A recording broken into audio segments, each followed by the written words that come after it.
Hello les amis, j'espère que vous allez bien et bienvenue dans cette nouvelle vidéo. Comme vous avez pu le voir, ce sera un énorme book haul. Vous vous dites que ce que vous avez vu dans la miniature, ça fait déjà beaucoup? Eh bien, dites-vous que tout n'était pas là. Effectivement, la miniature faisait déjà assez imposante, mais je vous ai filmé tous les livres avant que je les déplace ici. Donc je vous laisse voir tout ce qu'il y a. Et donc, voilà tout ce que je vais vous présenter, y compris le petit tas qui est encore là. Voilà, donc ça va faire un beau book haul. Installez-vous confortablement et on va voir tout ce qu'il y a là-dedans. Et oui, comme vous pouvez le voir, en janvier, j'ai déjà commencé à exploser ma palle, mais disons que dans ce que j'ai à vous présenter, il y a beaucoup de livres d'occasion, donc soit des livres trouvés en boîte à livres ou des livres que j'ai acheté dans des magasins de seconde main. Donc voilà, c'est surtout là qu'il y aura beaucoup d'éléments à vous présenter. Et entre-temps, il y a aussi les services presse que j'ai reçus qui sont plutôt en format numérique. Donc, comme je vous disais, je pense que ça va durer un petit moment, alors installez-vous confortablement et accompagnez-vous de votre boisson favorite. Et c'est parti, je vais vous présenter tout ça. Je vais commencer par les services presse et tout d'abord j'ai reçu Altermonde d'Ari Bosino et Paolo Antiga et c'est aux éditions Les Humanoïdes Associés. Donc je vous m'accorde ici, c'est une BD en numérique et je remercie la maison d'édition ainsi qu'à NetGalley pour notre service presse ainsi que pour leur confiance.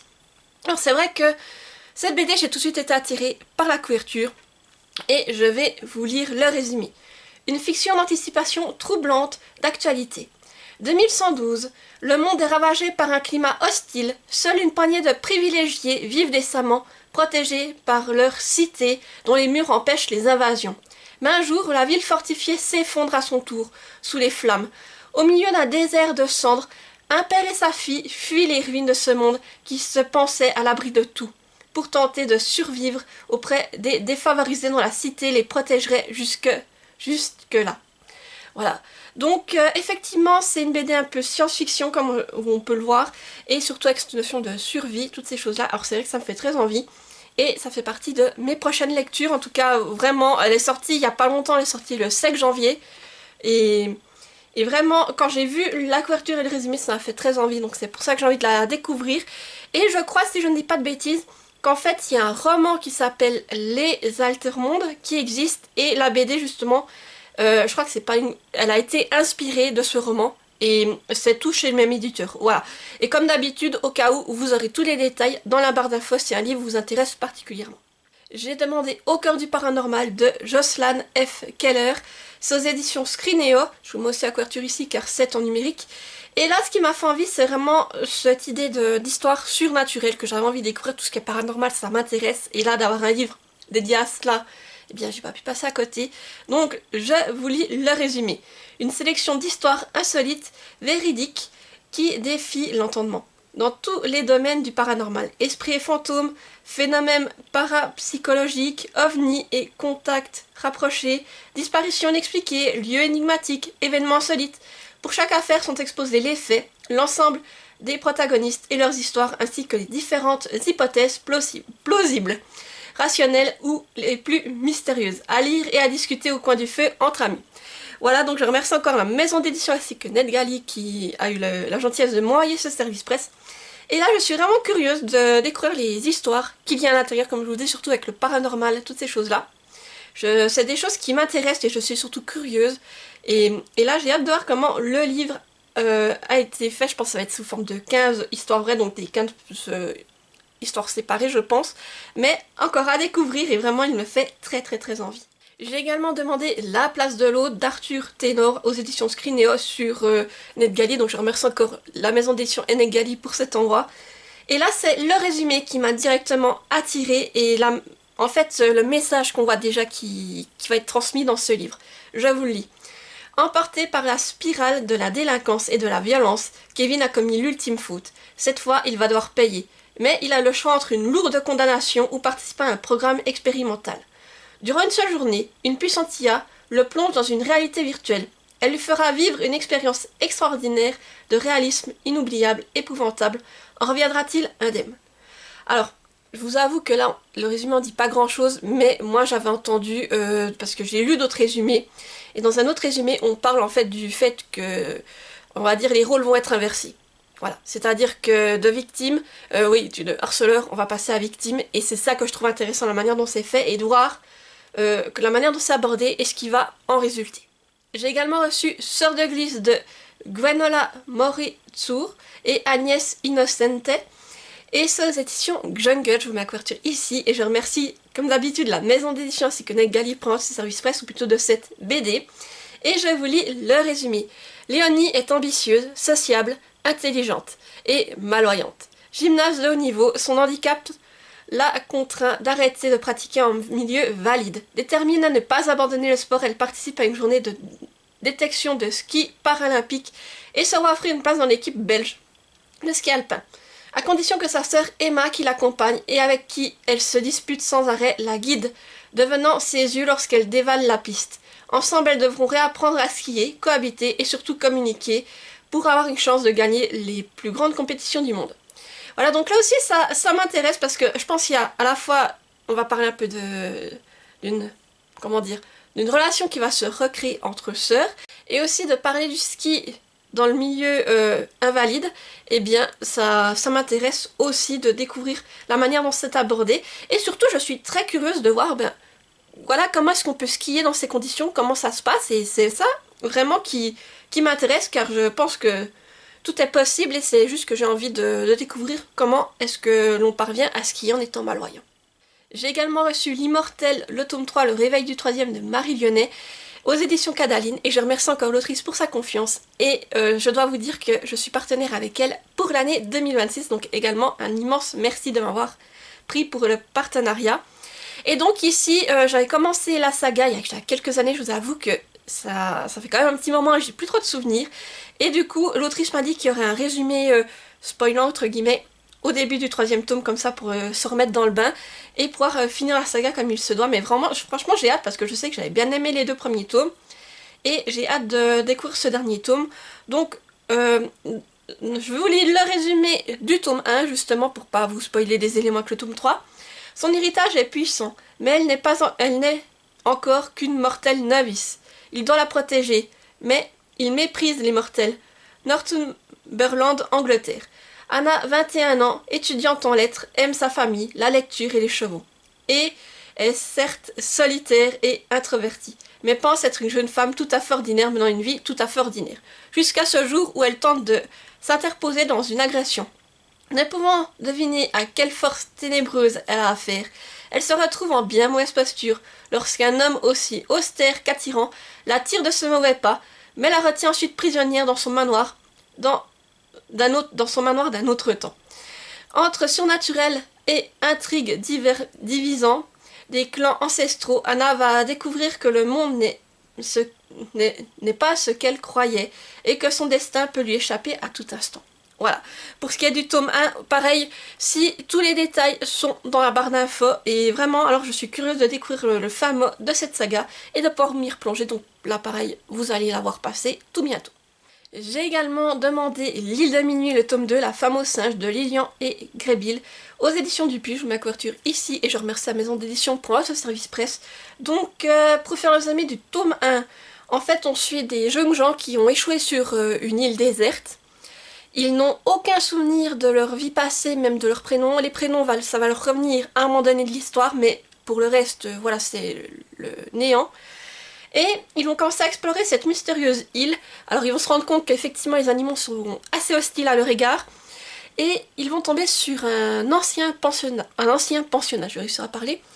En découvrant le bâtiment, ils vont également découvrir un ancien automate assez mystérieux. L'automate fonctionne encore et il va leur donner des espèces de missions qu'ils vont devoir réaliser, car en fait à chaque fois dans le mot que leur donne l'automate, il dit à la mission et à la fin si vous ne faites pas ce que je vous dis, eh bien il va se passer ça, et chaque fois il y a une menace. Donc là dans le premier tome on va vraiment essayer de suivre nos protagonistes dans les découvertes qu'ils font et dans les quêtes que va leur donner l'automate. Voilà tout ce que je peux vous dire pour ce premier tome. Dans cette suite, je l'ai lu. Vous aurez mon avis dans mon point lecture du mois de janvier. Alors au moment où cette vidéo sortira, je ne sais pas si le point lecture sera déjà en ligne, mais s'il y est, je vous le mettrai dans le petit i que vous puissiez aller voir mon avis lecture si ça vous tente. Mais en tout cas, moi je me suis régalée avec ce second tome et là, j'attends la suite. J'ai également reçu La déesse des neiges de Lola Koenig aux éditions Les Humanoïdes Associés. Je vous mets également la couverture ici car c'est une BD que je vais lire en numérique. Et là j'ai été tout de suite attirée par la couverture, je sais pas, il y a quelque chose qui me parlait et en lisant le résumé je me suis dit oui allez j'ai envie de découvrir tout ça. Alors je vous lis le résumé. Le voyage d'Ida au cœur des glaces où seule la bonté peut triompher des ténèbres. Pour se sauver d'un mal étrange, Ida part à la rencontre des Vallons, accompagnée par Fox, un vieux trappeur bourru, et par Aiko, enfant au cœur pur. Elle découvrira l'origine de l'hiver éternel. Une fable glacée où la bravoure rencontre la compassion. Pour sauver sa vie, Ida s'élance vers les mystérieux vallons du Grand Nord, entre tempêtes, brigands, loups et êtres fabuleux. Elle découvre avec Fox et Aiko que l'hiver est le fruit de la souffrance d'une déesse mutilée. Face à l'agonie de cette créature, Ida comprend que l'issue ne réside pas dans la violence, mais dans l'empathie. Ce choix bouleversera son destin et celui du monde. Donc voilà, moi je pense que c'est effectivement une histoire qui va être très forte aussi en émotion, qui va faire réfléchir. Et le fait qu'on y associe l'hiver éternel, toutes ces choses-là, que ça aille parfaitement avec la période, ça m'a décidé, je me suis dit oui, j'ai envie de découvrir et de voir ce qui va arriver à nos protagonistes tout au long de cette histoire. J'ai aussi reçu le dernier oracle, donc le tome 5, Les promesses de l'aube, d'Enora Curtin en auto-édition. Donc je remercie encore l'autrice pour sa confiance en ce service presse, donc je trouve la couverture magnifique. Et là, j'ai hâte de découvrir tout ce qui va arriver à notre protagoniste. Alors ça, c'est un livre dont je vous ai déjà parlé plusieurs fois à travers des book hauls ou des points lecture. Mais pour un petit rappel, on suit une jeune fille, Mara, qui vit dans un monde où en fait les oracles sont vénérés car ils peuvent faire des prédictions qui sont très importantes. Et lorsqu'un oracle décède, eh bien on assemble tous les jeunes hommes du village entre 15 et 20 ans, entre 15 et 18 ans. Et justement, ils vont participer à la cérémonie qui désigne le prochain oracle. Et les en fait, c'est la nature avec un grand N qui désignera le futur oracle. Et disons que le frère de Mara a toutes les chances d'être choisi. Mais on va dire les choses ne vont pas se passer comme prévu. Voilà tout ce que je peux vous dire. Donc là, cette suite fait un peu plus de 440 pages. C'est écrit toujours grand et aéré. Et là, disons que j'ai hâte de voir ce qu'il va arriver à notre protagoniste pour la suite. Et je remercie encore l'autrice pour sa confiance. Et le dernier service presse que j'ai reçu, il s'agit du démon de l'hiver de Tori Galmes, je m'excuse si je prononce pas juste, aux éditions Delcourt. Et là pareil, j'ai été attirée par cet aspect hiver et le résumé m'a aussi bien intriguée, donc c'est pour ça que je l'ai demandé. Donc je remercie encore la maison d'édition ainsi que NetGalley qui m'a envoyé gentiment ce service presse. Et voici le résumé. Quand l'imagination d'une petite fille prend le pouvoir, cela donne un récit jeunesse, doux, sensible et terriblement attachant, imaginé par la dessinateur Tony Galmes, qui réchauffera les plus endurcis en plein hiver. Une petite fille et sa maman, toutes les deux réfugiées d'un pays lointain, viennent vivre de l'autre côté du monde. Un autre côté qui ressemble à la France. Elles débarquent en plein hiver et vont habiter chez une vieille dame qui les accueille et leur dit de rentrer, car il fait un froid de démon d'or. Il n'en faudra pas plus pour que notre petite héroïne en croise un pour de bon.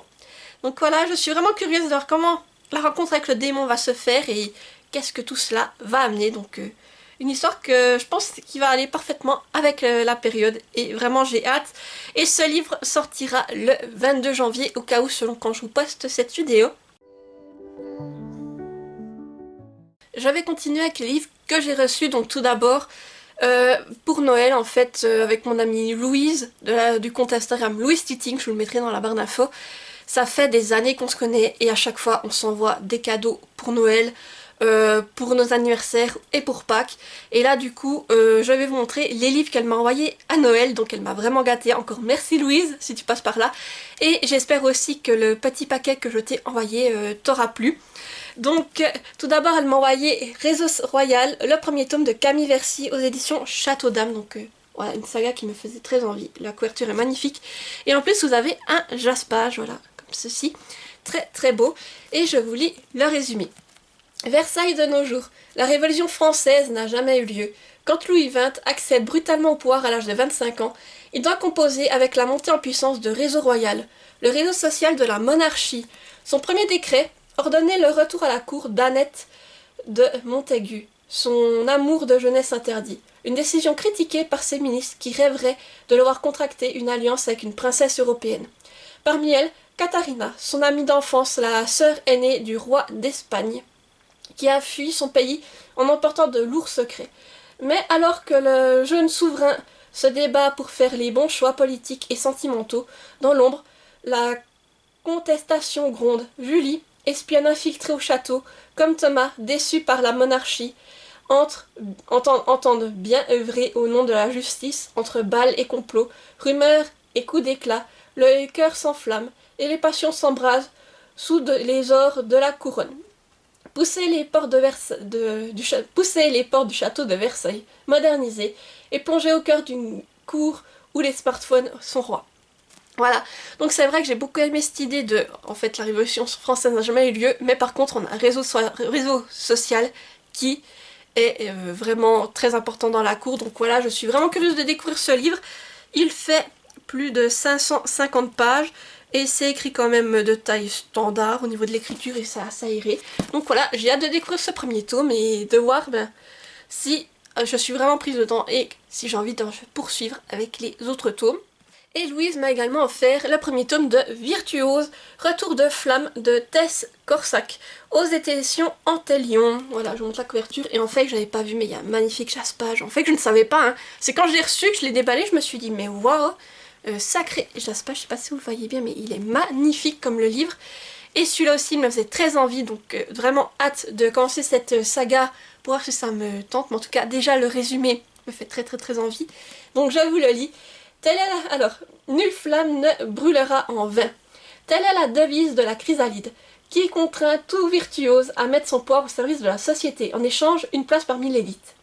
Aulne, 16 ans, refuse de sacrifier sa liberté. Capable de lire les véritables émotions et intentions d'autrui, elle dissimule son atout aux yeux de tous, jusqu'au jour où elle flambe. Son pouvoir la submerge et la révèle au grand jour. Aulne n'a plus le choix. Elle doit prêter serment et intégrer un programme qui l'aidera à apprivoiser son don. Mais au centre de la floraison, les cours et les jeux sont moins innocents qu'il n'y paraît. Le mensonge est partout, le danger aussi. Donc oui, vraiment curieuse d'en apprendre plus sur cet univers et sur le don de nos personnages, en tout cas de notre protagoniste, et je pense peut-être qu'il y aura d'autres dons qui vont se dévoiler par la suite, mais vraiment très curieuse. Et là, on part sur une lecture qui fait... Alors, combien ? Qui fait un peu plus, presque 400 pages, un peu moins, et c'est écrit quand même assez grand, assez aéré, donc voilà, pareil, j'ai hâte de me lancer, et vraiment encore merci Louise pour tes cadeaux, car franchement c'est deux sagas que j'avais très envie de découvrir, et là, j'ai vraiment envie de me lancer, mais je ne sais pas par laquelle commencer justement, mais encore merci beaucoup Louise. Et sinon, j'ai gagné différents concours entre temps. Donc déjà, j'ai gagné Les Mania Paradise, donc le tome 1, Un monde meilleur, de Philippine de Gréa aux éditions Ouzo Suisse. Voilà, je vous montre la couverture. Et je remercie le compte Instagram Zabouk qui a organisé le concours. Donc encore merci, ainsi que l'autrice pour l'envoi de ce gain. Et franchement, c'est un livre qui me faisait très envie. J'ai été vraiment super contente d'avoir gagné. Et en plus, j'ai pu avoir la dédicace de l'autrice, ainsi qu'un petit mot de l'autrice avec ses meilleurs vœux. Voilà, donc vraiment merci encore. Et là, je vais vous lire le résumé. Des orphelins abîmés par la guerre venant de différents pays ont été recueillis en Suisse, dans un mystérieux centre enfoui sous le lac Léman, les Mania Paradise. Le but de ce centre, développer un programme d'élite gouvernementale, grâce à des enfants surentraînés et aux membres améliorés. Mais lors de leur première mission d'espionnage, ces jeunes combattants commencent à douter. Quel est le véritable objectif de cette organisation, si secrète? Sont-ils du bon côté? Donc oui, effectivement, ça me hype de fou de découvrir tout ça. Et en plus, le fait que ça se passe en Suisse, dans des lieux, je pense que j'ai déjà vu ou que je connais de nom, ça me donne vraiment très envie. Donc là, on est sur une lecture qui fait 200 pages, et c'est écrit grand et aéré. Et en plus, vous pouvez avoir des illustrations, si j'en trouve une, bien sûr, j'en ai vu. Voilà. En plus, vous avez des illustrations, donc vraiment très curieuse de découvrir tout ça, et encore merci beaucoup. Et sinon, j'ai participé aux différents concours des calendriers de l'Avent des maisons d'édition, et j'en ai gagné un. Donc j'ai reçu Chevaux de foudre d'Aurélie Wallenstein et Béatrice Penko-Sechi aux éditions Dracou, donc je remercie encore la maison d'édition pour l'envoi de ce gain. Et pour ceux qui regardent mes vidéos régulièrement, vous devez vous dire, mais ce livre, elle l'a déjà, pourquoi est-ce qu'elle l'a joué pour le gagner? Je vous explique. Chevaux de foudre, effectivement, je l'ai lu. Au cas où, si je retrouve la chronique que j'en ai faite, je vous la mettrai dans le petit i. Mais en fait, je joue au concours, y compris pour les livres que j'ai déjà lus et que j'ai appréciés. Et si je les gagne, je me dis, je les mets de côté pour vous, pour organiser un concours. Donc là, nous sommes à l'heure actuelle assez proches des 1500 abonnés. Et je me dis que ce livre-là, cette BD plutôt, je vais vous la mettre de côté pour quand nous aurons passé le cap, et ce sera un des gains du concours. Je vais encore regarder pour me trouver d'autres lots. Mais voilà, sachez en tout cas que chaque fois, même si j'ai le livre, je joue au concours pour vous, en me disant bah ça peut faire quelque chose pour vous remercier et pour organiser un concours. Donc ce livre-ci, je l'ai gagné. Moi j'ai vraiment apprécié et du coup je serai heureuse de pouvoir l'offrir à l'un d'entre vous par la suite. Et du coup, voilà, surveillez quand va arriver le concours des 1500 abonnés. Je ne sais pas si ce sera cette année, parce que je vous avoue que les abonnés, ces temps-ci, c'est assez stable de mon côté. On n'est pas beaucoup augmenté, mais quand on passera le cap des 1500, vous allez revoir passer cette BD. Et on va continuer avec mes trouvailles en boîte à livres. Alors je vous avoue que ces temps-ci, j'ai trouvé pas mal de choses dans les différentes boîtes à livres vers chez moi. Et pour commencer, j'ai trouvé le premier tome de Witch and God. Elle a la promise de Livestone et c'est aux éditions Ito. Voilà, je vous montre la couverture. Et c'est vrai que ce livre, je pensais même prendre en numérique, mais étant donné que je l'ai trouvé en papier, eh bien, voilà, hein, tant qu'à faire, autant le prendre. Et je vous lis le résumé. Elle est une jeune sorcière sans don, enjouée et pétillante, vivant tranquillement dans le monde des humains. Cette année, elle assiste aux côtés de ses deux puissantes sœurs à la fête de la communauté des sorcières. Mais cette édition est particulière. Les sorcières et les dieux ont décidé de faire cesser le conflit qui perdure entre eux depuis des décennies. Pour sceller cette paix, ils organisent un mariage entre un représentant de chaque communauté. Ella est outrée d'apprendre que sa sœur est la sorcière désignée par cette union. Et plus encore lorsque le maître des dieux, Zeus, présente le futur marié, son petit-fils, Deimos, dieu de la terreur, froid et arrogant. Ce dernier cache une forme aussi sombre que dévastatrice. Mais Deimos bouleverse les négociations en désignant lui-même la promise qu'il a choisie, la sorcière sans don à laquelle personne ne s'attendait. Ella. Voilà, donc là aussi, je suis curieuse de découvrir cette histoire. Je me dis, comme j'ai le premier tome, je peux déjà voir si j'adhère. Et ensuite, voir si je me procure les suites ou pas. Mais voilà, c'est une histoire que j'aurais peut-être quand même tenté. En tout cas, il était dans ma wishlist numérique, donc j'aurais tenté le coup. Et là, de le voir en papier, bah, je me suis dit, allez, go. Donc là, on est sur un livre qui fait plus de 400, presque 440 pages. Et pour du poche, c'est écrit quand même assez grand et aéré. Donc voilà, maintenant à voir. En plus, comme il y a quand même un lien avec la mythologie, quand même les dieux et quand même du fantastique, les sorcières, je suis curieuse de voir ce que cela va donner. J'ai également trouvé Mia, les loups et moi d'Anaïs Sautier aux éditions L'École des loisirs. Voilà, je vous montre la couverture. Et moi, quand on me parle de loups, fallait que je la découvre. En plus, ça, je me suis dit, c'est un petit jeunesse, ça va pas me prendre trop de temps à lire, donc autant le prendre. Et je voulais le résumer.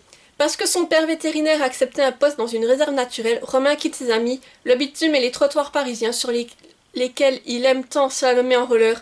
À peine débarqué dans le parc de la Vanoise, il ne pense qu'à repartir. Mais une série d'incidents le détourne de son projet. On a retrouvé des bêtes égorgées dans le parc, et les éleveurs accusent les loups.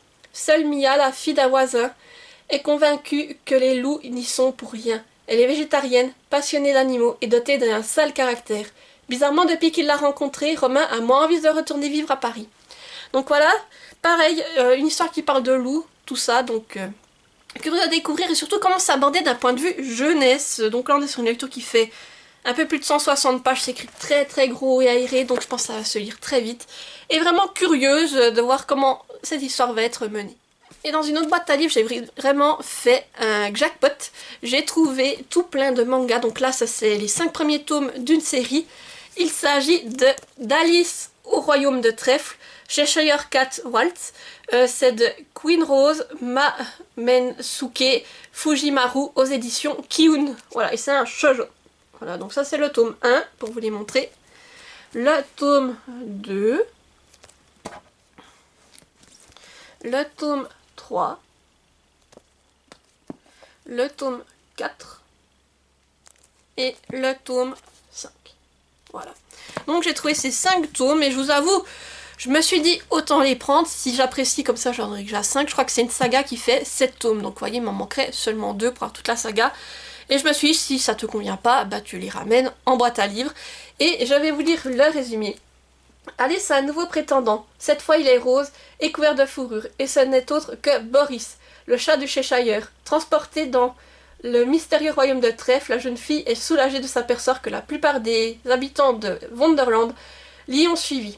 Lapin blanc, chapelier toqué et lièvre de Mars la poursuivent, toujours de leur assiduité, poussant Alice à se débattre dans un jeu de dupes dont le gagnant est toujours l'amour. Un jeu plein de dangers où se laisser aller à ses sentiments peut aussi vous coûter la tête. Voilà. Donc effectivement, ici c'est une réécriture en plus d'Alice au Pays des Merveilles. Je me dis ça peut être vraiment cool. Et hâte de découvrir l'histoire. En plus j'ai un peu regardé les dessins. J'aime bien encore ce style. Je vais juste vous montrer quelque chose qui n'est peut-être pas spoilant. Mais voilà. Au départ, vous voyez, vous avez déjà des planches colorées. Donc ça, je trouve ça, c'est très très beau déjà le style. Et quand on arrive sur le noir et blanc, voilà, ça donne quelque chose comme ceci. Voilà. Donc vraiment hâte de découvrir cette histoire et voir ce que ça va me réserver. Mais en tout cas, j'ai déjà les 5 premiers tomes dans ma palle si ça me plaît. Sinon, ils retourneront en boîte à livres. Et toujours au niveau manga, j'ai trouvé le premier tome de The Promised Neverland. Donc le tome 1 de Kayu Shirei et Posuka Demizu aux éditions Kazé. Voilà, je montre la couverture. Et là, c'est une saga que j'ai beaucoup entendu parler. C'est vrai que je me suis pas plus intéressée que ça. Et là, de voir qu'il y avait le premier tome dans la boîte à livres, je me suis dit, bon ben, essaye, hein, de toute façon, ça te plaît, ça te plaît, ça te plaît pas, il repart en boîte à livres, voilà. Et donc, comme ça me permettra de au moins connaître le début de l'histoire. Et je vous lis le résumé. Emma, Normand et Ray coulent des jours heureux à l'orphelinat, Grass Field House, entourés de leurs petits frères et sœurs. Ils s'épanouissent sous l'attention pleine de tendresse de maman, qu'ils considèrent comme leur véritable mère. Mais tout bascule le soir où ils découvrent l'abominable réalité qui se cache derrière la façade de leur vie paisible. Ils doivent s'échapper, c'est une question de vie ou de mort. Donc évidemment aussi, en le lisant, je me suis dit que vraiment le résumé me hype, alors vraiment très hâte de me lancer dans ce premier tome. Et puis pour vous donner une idée des dessins, voilà, c'est un style différent, mais j'aime bien aussi ce style de dessin. Je suis curieuse de voir ce que réserve ce mystérieux orphelinat. Donc voilà, curieuse de découvrir cette saga. Et toujours dans la boîte à livres où j'ai trouvé les mangas, j'ai également trouvé un Nora Roberts, Une femme sous la menace, donc de Nora Roberts aux éditions J'ai lu. Voilà, je vous montre la couverture. Et comme j'aime toujours bien lire du Nora Roberts, je me suis dit, ben tu le prends. Et je vous lis le résumé. À l'âge de 16 ans, Elizabeth Fitch est témoin d'un règlement de compte entre membres de la mafia russe, qui conduit au meurtre de plusieurs de ses amis. 12 ans plus tard, sous le nom d'Abigail Lowery, elle s'installe dans une bourgade de l'Arkansas. Prend soin de ne se lier avec personne, elle mène une vie des plus solitaires. En secret, elle s'abonne au piratage de réseau Volkov, un clan puissant qui a échappé à la justice des années plus tôt. Mais quand le beau Brooks, chef de la police locale, décide de découvrir ce que dissimule Abigail, l'existence de la jeune femme est soudainement menacée.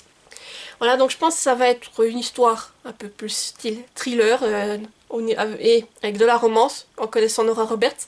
Mais j'ai hâte de découvrir ce que ça va donner.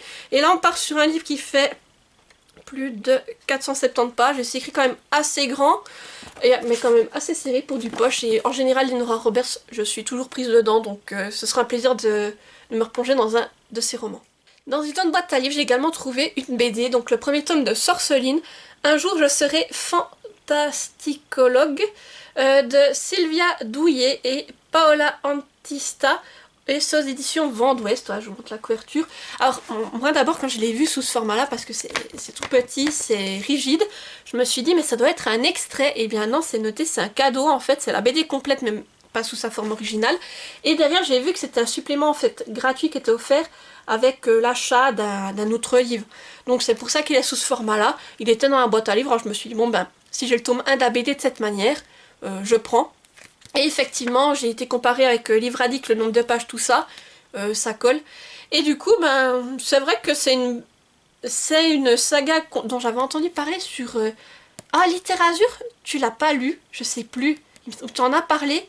Il me semble que tu avais parlé de cette saga, ou bien une autre chaîne YouTube, je sais plus, mais je sais pas pourquoi je t'ai toi en tête. Mais voilà, du coup ce sera l'occasion de découvrir le début de cette série de BD et de voir si ça me plaît et si par la suite je souhaite la continuer. Et puis vraiment c'était vraiment super de pouvoir trouver ce type de BD en boîte à livres, même si c'était ça, c'est pas vraiment le vrai format BD, mais ça ferait l'affaire pour quand même découvrir l'histoire. Un livre qui était dans ma wishlist depuis un petit moment et que j'ai trouvé en boîte à livres, vraiment j'y croyais pas. J'étais super contente et il est direct reparti avec moi. Il s'agit de Dry de Neil et Jarrod Chesterman et ses éditions, c'est dans la collection R. Voilà, je vous le montre. Alors en fait, ce livre, en le feuilletant un peu, je me suis rendu compte qu'il vient d'une école de la région. Donc c'était un livre qui était en bibliothèque, mais il est quand même en assez bon état. Je me dis chouette si j'ai pu le récupérer de cette manière. Donc ce livre, j'en ai pas mal entendu parler. Ça fait quand même quelques années qu'il est sorti, mais j'en avais beaucoup entendu parler il y a quelques années. Et j'avais envie de le découvrir et là de tomber dessus en boîte à livres, et bien voilà, il est parti avec moi. Donc je vous lis le résumé. Avez-vous déjà eu vraiment soif? La sécheresse s'éternise en Californie et le quotidien de chacun s'est transformé en une longue liste d'interdictions. Ne pas arroser la pelouse, ne pas remplir sa piscine, limiter les douches, jusqu'à ce que les robinets se tarissent pour de bon. La paisible banlieue où vivent Alyssa et sa famille virent alors à la zone de guerre.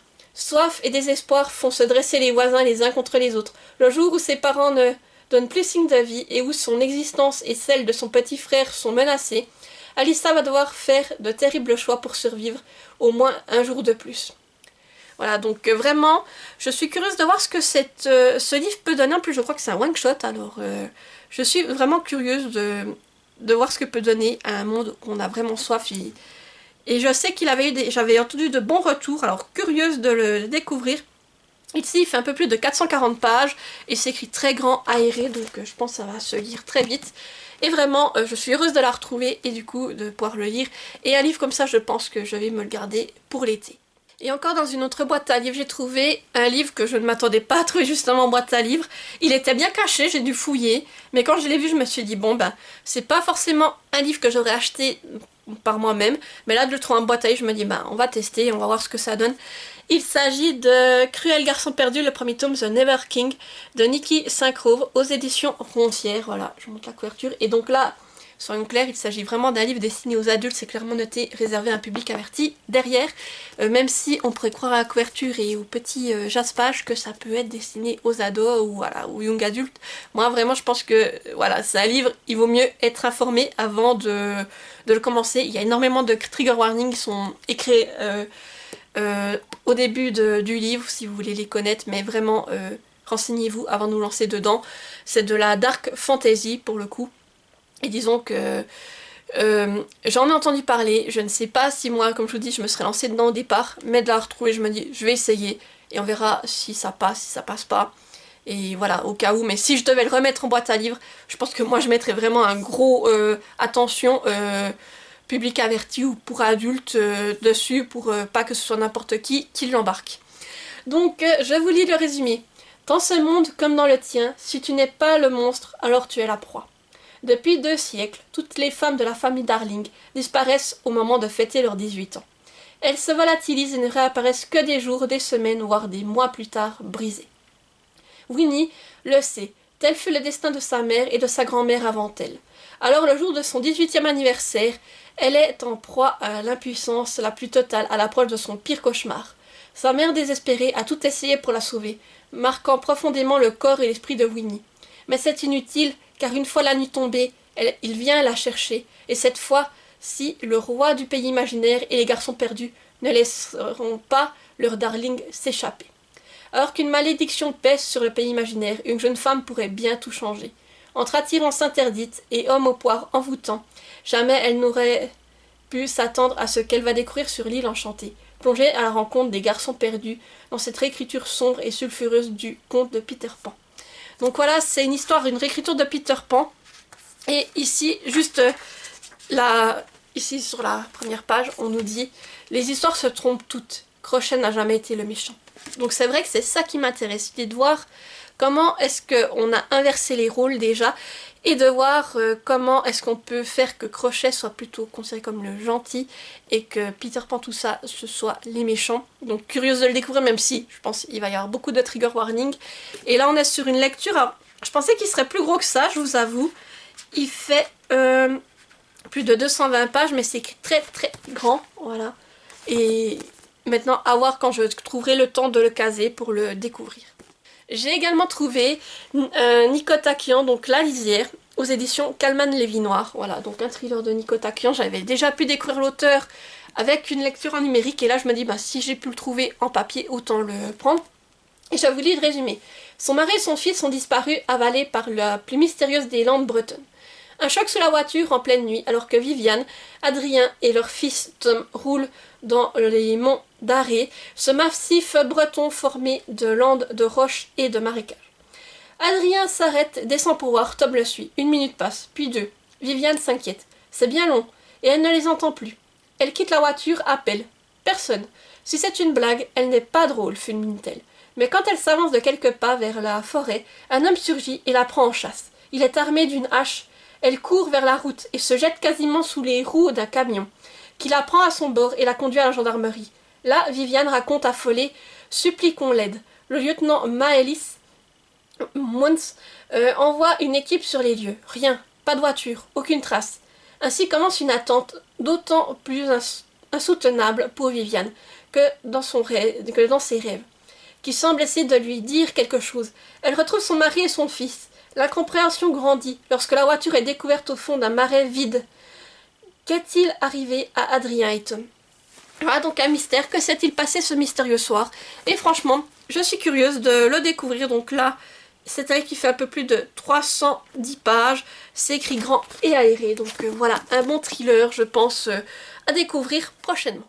Et sinon, toujours en boîte à livres, j'ai découvert un autre tome des sœurs Parker. Donc c'est de Carole Quinn et Lacey, L'Oiseau de Bambou. Et c'est aux éditions Hachette dans la collection Bibliothèque Verte.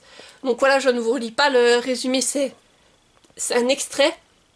Mais en tout cas, les sœurs Parker, c'est des histoires que j'aime bien découvrir, des mini-enquêtes. Et là, d'en avoir retrouvé en boîte à livres, je me suis dit, je ne l'ai pas lu, donc j'embarque. Et là, c'est une lecture qui fait un peu plus de 180 pages. C'est écrit grand et aéré, en plus il y a des images. Donc voilà, ça va se lire très vite. Et j'ai hâte de retrouver nos deux sœurs dans une nouvelle aventure. Sinon, j'ai également trouvé le dernier message de Nicolas Beuglet aux éditions Pocket. Voilà, c'est aussi un thriller. Et c'est vrai que Nicolas Beuglet, c'est un auteur que j'ai pas encore pu découvrir et que je me suis dit, ben voilà, j'en ai trouvé un, on le prend pour le découvrir. Donc, je vais vous lire le résumé. Île d'Iona, à l'ouest de l'Écosse, des plaines d'herbes brunes, parsemées de roches noires, et au bout du chemin, des morts. La silhouette grise du monastère, un pensionnaire vient d'y être retrouvé assassiné, son corps étrangement mutilé.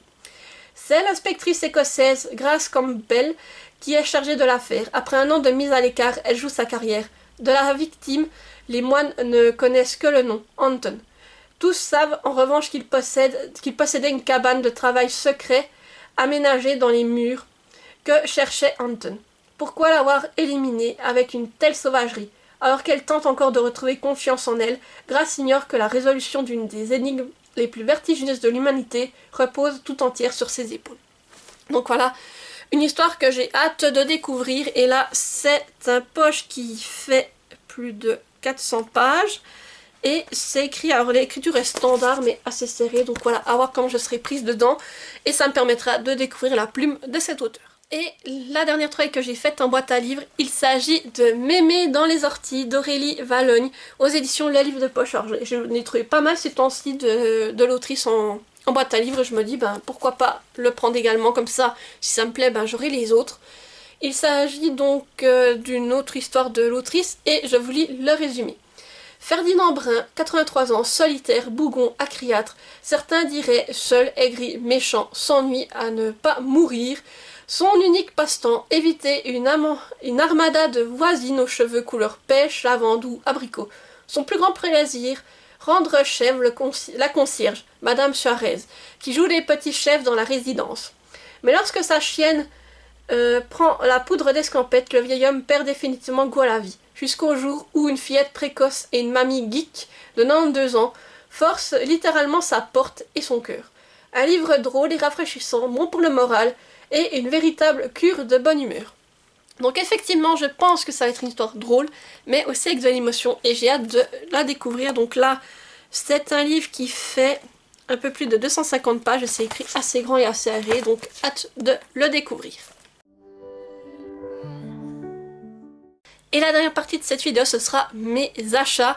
Donc ce sera des achats de livres d'occasion pour la majorité. Et s'il y en a quelques-uns quand même qui sont neufs, eh bien disons que je les ai payés à moindre coût car c'est dans des magasins de bon marché où je les ai trouvés. Donc tout d'abord, je me suis rendue chez Nose et j'ai trouvé le premier tome d'Aurora Squad. Donc c'est par Amy Kaufman et Jay Christophe aux éditions Casterman. Voilà, j'ai eu ce livre pour rien du tout. Je vous montre la couverture. Et comme c'est une saga que je me disais ça peut m'intéresser, eh bien je l'ai pris. Je vous lis le résumé. 2380, quelque part dans l'espace. Et si le sort de l'univers dépendait de 7 têtes brûlées à l'humour cosmique. Tyler, l'alpha, chef de l'escadron, carrément beau gosse. Scarlett, la négociatrice, jumelle de Tyler, franche et directe. Kat, l'as. Pilote rebelle qui ne craque pas du tout sur le chef. Finn, le mécano. Monsieur je sais tout, capable de réparer les dégâts ou d'en causer. Zilla, la cellule grise, scientifique, sociopathe, véritable danger public à éviter coûte que coûte. Cal, le gros bras, guerrier alien, qu'est-ce qu'il fait là déjà? Ori, la fille mystérieuse, cryogénisée depuis 200 ans, soudain réveillée et peut-être à l'origine d'une guerre intergalactique. Voilà, donc effectivement on est dans de la science-fiction et je suis curieuse de découvrir ce que c'est. En plus, j'ai Christophe, j'ai plusieurs de ses livres dans ma pile à lire, notamment en numérique, mais je ne l'ai encore jamais lu. Je me dis que peut-être commencer par de la science-fiction, ça pourrait être une idée. Là on est sur une lecture qui fait quand même plus de 500 pages, mais c'est écrit de grand et aéré. En plus il y a certaines pages, je vois, qui sont en noir avec des explications. Je vais peut-être pas vous montrer pour pas vous spoiler, mais... Voilà, c'est écrit comme ça. Et vous avez des pages qui sont comme ça avec un effet noir et que j'ai vu au long du récit. Donc voilà, hâte de le découvrir et de justement pouvoir découvrir la plume de ces auteurs car je crois que j'ai jamais lu ni l'un ni l'autre jusqu'à présent. Et toujours chez Nose, j'ai trouvé L'énigme de la chambre 622 de Joël Dicker aux éditions de Fallois. Voilà, je vous montre la couverture. Là, je pense que c'est un livre d'occasion. Aurora Squad, j'ai un doute. Je pense qu'il peut être neuf. Mais celui-ci, il était clairement d'occasion. Et pour le prix qu'il était, je me suis dit, j'ai encore jamais lu de Joël Dicker, un auteur suisse. J'ai une nouvelle dans ma pile à lire que je n'ai pas encore lu, mais j'ai jamais lu cet auteur. Donc, il faut s'y mettre. Et là, en plus de d'avoir trouvé un de ses romans en papier pour vraiment pas cher, ben, c'est l'occasion. Donc, je vous lis le résumé. Une nuit de décembre, un meurtre a lieu au palace de Verbier, dans les Alpes suisses. L'enquête de police n'aboutira jamais. Des années plus tard, au début de l'été 2018, lorsqu'un écrivain se rend dans ce même hôtel pour y passer des vacances, il est loin d'imaginer qu'il va se retrouver plongé dans cette affaire. Que s'est-il passé dans la chambre 622 du palace de Verbier? Voilà, donc effectivement, plus une histoire se passant en Suisse, pour moi, mais que demander de mieux? Et en plus, ça me permettra de découvrir un autre auteur suisse, donc voilà, ce serait parfait. Donc là, on est sur un livre qui fait plus de 560 pages. C'est écrit quand même assez petit, ouais, standard quand même, assez petit, je trouve. Mais à voir comment ça va se lire. Et franchement, ça me permettrait de enfin découvrir une histoire de Joël Dicker. Parce que, comme je vous dis, l'autre livre que j'ai en papier, c'est une nouvelle. Alors, c'est pas vraiment avec une nouvelle que je vais découvrir la plume de Joël Dicker. Je pense qu'il faut vraiment aller sur un de ses romans. Et je pensais peut-être pas commencer avec celui-là, je serais peut-être plus partie sur son dernier roman, là, plus jeunesse. Mais tant qu'à faire, vu que c'est celui que j'ai trouvé, pourquoi pas essayer de le glisser peut-être pour cet été et découvrir sa plume. Et ensuite, nous sommes allés à Easy Cash. Et là, disons que j'ai trouvé pas mal de livres. En plus, il y a une offre. Alors déjà, les livres d'occasion sont pas chers, mais si vous en prenez 10, vous avez 50%. Et là, étant donné ce que j'ai trouvé, je me suis dit, bah facile, j'ai les 10. Et j'en avais même plus, et du coup, je suis repartie avec, je crois que c'était une quinzaine de livres pour même pas 15 €, vous voyez le truc. Alors, vraiment, j'ai fait de très bonnes affaires. Tout d'abord, j'ai été surprise de trouver le premier tome de Mercyful Crows, La voleuse d'os de Margaret Owen, aux éditions Pocket Jeunesse. Voilà, c'est un livre que j'ai depuis plusieurs années dans ma wishlist. Et là, je le trouve en plus en grand format. quasi neuf, à un prix moindre. Je me suis dit bon ben go. Et je vous lis le résumé. Fi fait partie des corbeaux, la dernière des castes de Sabor, les intouchables. Avec son clan, elle écume les routes prenant en charge les pestiférés pour les brûler. En tant que sorcière, elle dirigera un jour son clan et sera responsable de la survie des siens. Son destin semble tout tracé, jusqu'au jour où, lors d'une mission, elle aide le prince de Sabor à s'évader du palais pour la soustraire à une énième tentative d'assassinat. Fi négocie alors avec lui un pacte sacré. S'il conduit le prince en lieu sûr, il promet une fois roi de protéger les corbeaux. Mais il faudra pour cela déjouer bien des pièges et les trahisons. Voilà, donc là on est dans un univers de fantasy, clairement. Et c'est vrai que cette saga, quand elle est sortie, elle m'a toujours titillée. Et là, d'avoir retrouvé son premier tome, voilà, dans un magasin d'occasion, je me suis dit pourquoi pas. Là on part sur une lecture qui fait plus de 440 pages, mais qui écrit assez grand et aéré. Et je crois qu'ils ont tête de chapitre, j'ai vu qu'il y a des corbeaux. Si je retrouve un, pour vous montrer, bien sûr, je n'en retrouve pas. Ah là, voilà. Donc vraiment hâte de lire cette histoire et puis justement de pouvoir voir si je croche à cette saga pour voir si je me procure les autres tomes. J'ai également trouvé Les 7 lames de Jérôme Kamdeskas. Je m'excuse pour la prononciation parce que c'est toujours compliqué de prononcer les noms des auteurs. Et ici c'est aux éditions de Chimère. Voilà, j'ai craqué pour la couverture. Et en plus en lisant le résumé, je me suis rendu compte qu'il y a un lien avec la mythologie nordique. Alors j'ai d'autant plus craqué. Je vous lis du coup le résumé. Survivre pour voir ce que réserve l'avenir. Au cœur de Midgard, Asta préserve sa cité de cristal telle un oasis de paix dans un monde en ruine et sauvage. Lorsque les ambitions du Jotnar Regnor, cruel chef de clan de géants, mettent en péril cette quiétude séculaire, la sorcière acculée se voit forcée de renoncer à sa neutralité et sa retraite. Elle se rend près d'une célèbre devineresse qui tire 7 cartes de tarot pour elle, autant de lames. Héros ou antagoniste, seul élu capable de dévier le cours de ce funeste destin. Asta s'engage à les retrouver et les convaincre de rallier sa cause. Il lui faudra composer avec ses alliés de fortune, aux visées et profils variés, qui lui imposeront des épreuves difficiles malgré toute l'étendue de ses pouvoirs et de sa farouche volonté. Quête initiatique de rédemption, de vengeance, de courage, ce sont bien des défis que la prophétie lui fera braver. De sacrifice en affrontement, c'est enfin elle-même qu'elle devra reconquérir avant sa chère cité sous les sombres desseins des dieux d'Asgard. Voilà, donc effectivement j'ai été attirée par la couverture, le fait d'avoir de la mythologie nordique et je suis curieuse de découvrir ce récit. Donc là on est sur un livre qui fait plus de 420 pages et franchement il y a des illustrations en tête et en bas de page, je trouve ça super beau et c'est écrit quand même, alors c'est une écriture standard, après à voir comment je vais être prise dans l'histoire, mais vraiment je suis curieuse. En plus j'aime bien un peu en apprendre toujours plus sur la mythologie nordique, donc je me dis qu'avec ce livre ça devrait être l'occasion. J'ai aussi trouvé Né sous une bonne étoile d'Aurélie Valogne aux éditions Mazarine. Voilà, je vous montre la couverture, c'est le premier Aurélie Valogne que je trouve en grand format. Et donc là pareil, j'ai lu le résumé, je me suis dit voilà, l'histoire peut être intéressante, donc je l'ai embarqué. Alors, à l'école, il y a les bons élèves et il y a Gustave. Depuis son radiateur au fond de la classe, ce jeune rêveur observe les oiseaux dans la cour ou scrute les aiguilles de la pendule. Le garçon aimerait rapporter de bonnes notes à sa mère. Malheureusement, ce sont surtout les convocations du directeur qu'il collectionne. Pourtant, Gustave est travailleur, il passe plus de temps sur ses devoirs que la plupart de ses camarades. Mais contrairement à eux, ou à Joséphine, sa grande sœur Pimbèche et première de la classe, les leçons ne rentrent pas. Pire, certains professeurs commencent à le prendre en grippe et à le croire feignant. À force d'entendre qu'il est un cancre, Gustave finit par s'en convaincre et voit ses espoirs s'envoler, sans imaginer qu'une rencontre peut changer le cours des choses. Parfois, il suffit d'un rien pour qu'une vie bascule du bon côté. Voilà, donc là, je pense que ça va être aussi une histoire touchante et je suis curieuse de voir ce qui va arriver à ce petit Gustave. Donc ici, c'est une lecture qui fait plus de 330 pages et c'est écrit assez grand et assez aéré. Donc voilà, pareil. Je ne sais pas encore par quel livre de cette autrice je vais commencer, mais celui-ci me fait très envie également. J'ai aussi eu la bonne surprise de trouver un livre de Gilles Legardinier. C'est un auteur que j'ai beaucoup lu à l'époque, que j'avais beaucoup apprécié lire. Et là, d'en retrouver un que je n'avais pas lu, justement, je me suis laissée embarquer. Donc j'ai trouvé J'ai encore menti, donc de Gilles Legardinier, aux éditions J'ai lu. Voilà.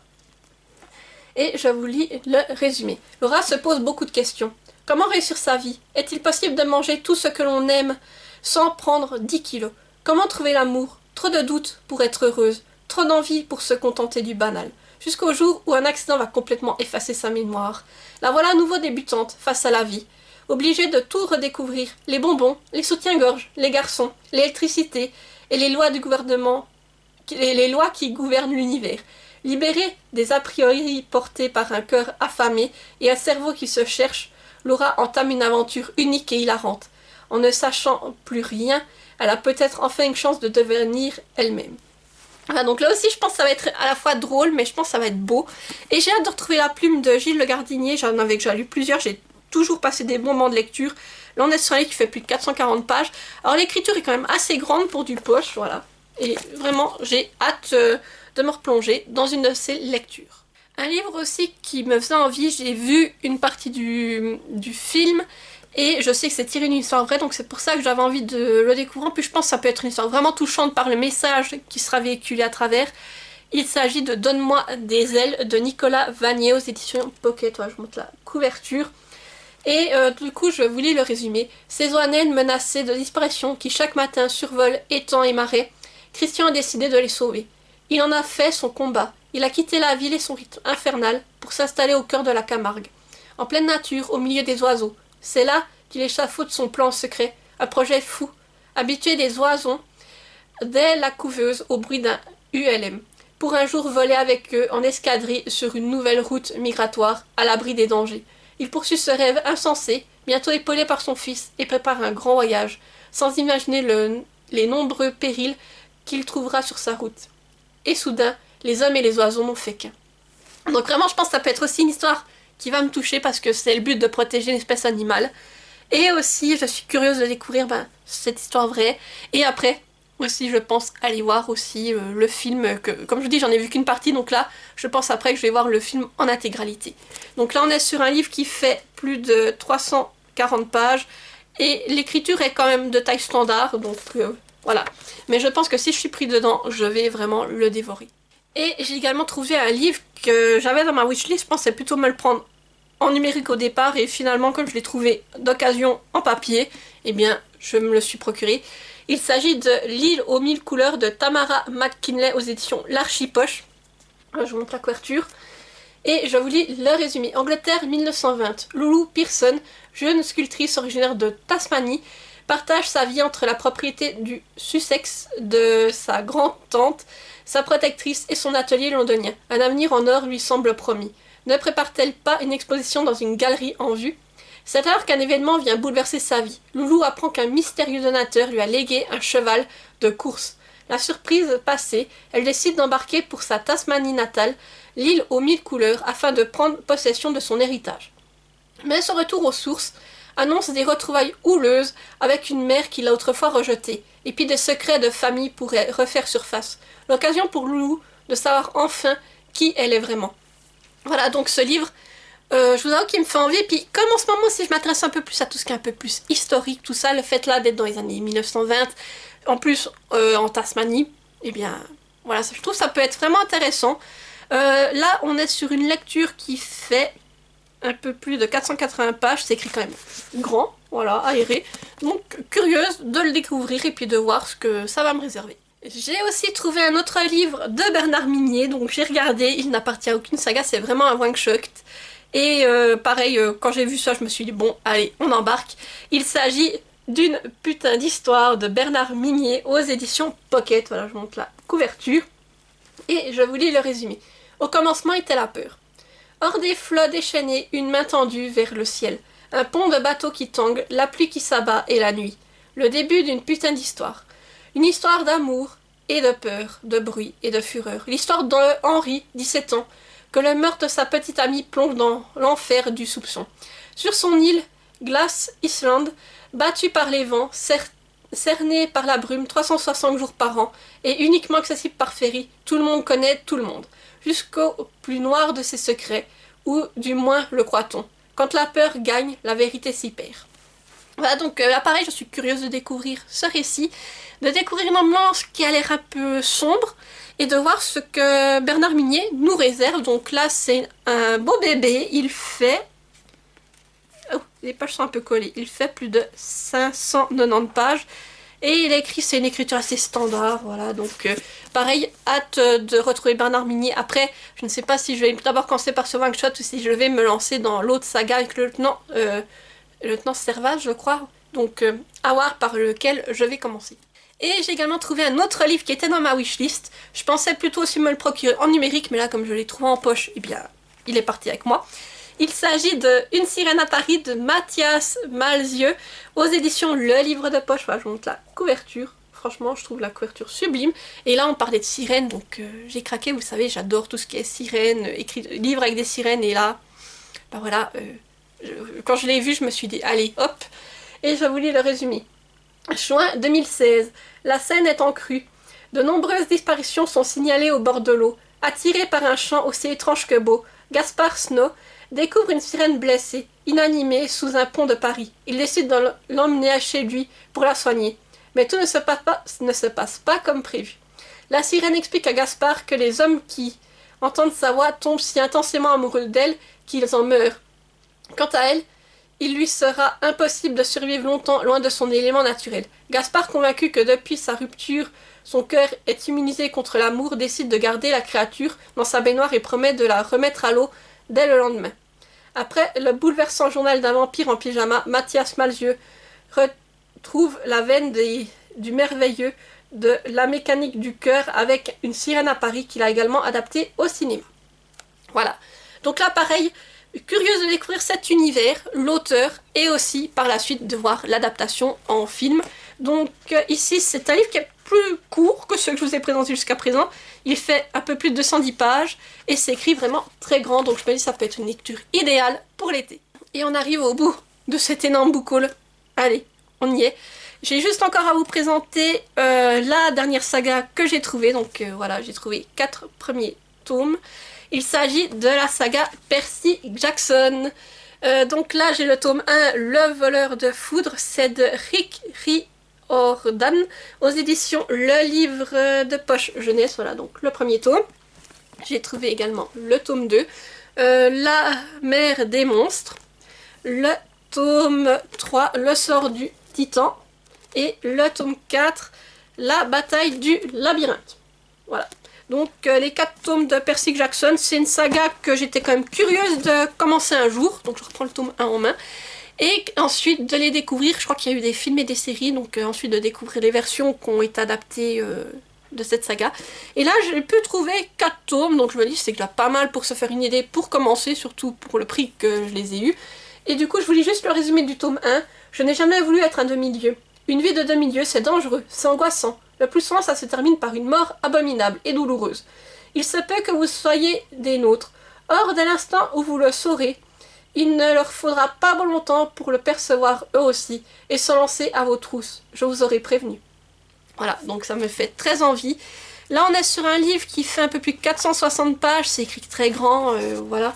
Et comme je vous dis, moi je suis curieuse de découvrir cette saga, donc très bonne surprise de les avoir trouvés à Easy Cash. Et voilà, j'arrive au bout de ce gigantesque book haul. J'espère qu'il n'aura pas été trop long. En tout cas, moi, je sens que j'ai beaucoup parlé, ça picote, on va dire. Et aussi, je sens que j'ai le souffle qui commence un peu à... Je suis un peu essoufflée, mais ça va aller, je vais tenir jusqu'à la fin. Et disons que n'hésitez pas, comme d'habitude, à me dire si vous avez lu certains de ces livres, ce que vous en avez pensé. Et si... justement vous m'en parlez en bien, ça peut me les faire sortir plus rapidement de ma pile à lire. Et sinon n'hésitez pas à me dire vous aussi si vous avez fait des achats récemment, si vous avez déjà bien rempli votre palle en ce début d'année. Et comme d'habitude, si vous êtes trop timide pour laisser un commentaire, mettez-moi un emoji. Donc là, vous pouvez me mettre la fameuse pile à lire, vous voyez les 3 livres empilés. Vous pouvez également me mettre un éclair pour faire référence à Percy Jackson, une sirène pour Une sirène à Paris, ou vous pouvez me mettre une oie tout simplement, pour ou un emoji en lien avec un des livres qui vous intéresserait tout simplement. Sinon, comme d'habitude, n'hésitez pas à mettre un petit pouce en l'air pour soutenir la vidéo, activer la petite cloche pour ne pas rater celles qui vont suivre, et à vous abonner car ça fait plaisir et ça permet à d'autres personnes de découvrir la chaîne. Et moi sur ce, je pense que j'ai assez blablaté. Je vous dis à mercredi prochain pour une nouvelle vidéo et portez-vous bien. Bye bye.